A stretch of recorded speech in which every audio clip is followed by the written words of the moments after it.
hali ya ufaulu wa mkoa kitaifa.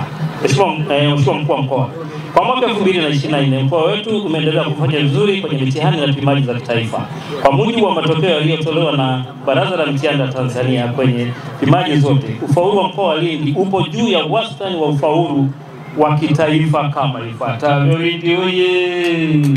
Matokeo ya mtihani wa kidato cha 6 mwaka 2024.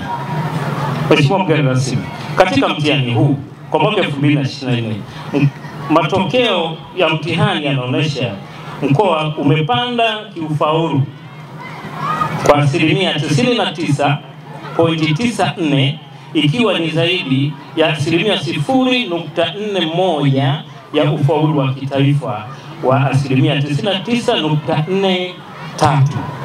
Kwa upande wa ufaulu kimadaraja, mkoa umeongeza idadi ya wanafunzi wanaopata daraja la kwanza kutoka wanafunzi 678 sawa na asilimia 39.79 ya wanafunzi waliofanya mtihani mwaka 2023 hadi wanafunzi 897 sawa na asilimia 50.71 ya wanafunzi waliofanya mtihani mwaka 2024. Hii ikiwa ni ongezeko la asilimia 10 kwa kipindi cha mwaka mmoja. Lindi oye! Mheshimiwa mgeni rasmi, kwa upande wa matokeo ya kidato cha 4 2024, katika mtihani huu mkoa wetu ulipandisha ufaulu kutoka asilimia 95.21 mwaka 2023 hadi asilimia 95.84 mwaka 2024, ikiwa ni ongezeko la asilimia 0.63. Aidha, ufaulu huu ni zaidi ya ufaulu wa kitaifa kwa asilimia 3.47. Ufaulu wa kitaifa ulikuwa asilimia 92.37 mwaka 2024.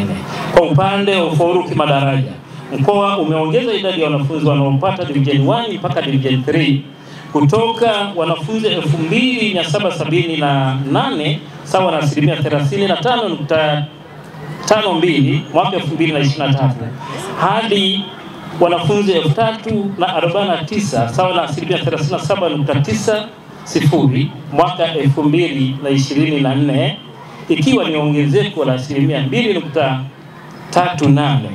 Aidha, mkoa umepunguza idadi ya wanafunzi wanaopata daraja 0 kutoka wanafunzi 375 ambayo sawa na asilimia 4.49 mwaka 2023 hadi wanafunzi 335 ambayo sawa na asilimia 4.16 mwaka 2024. Lindi oye!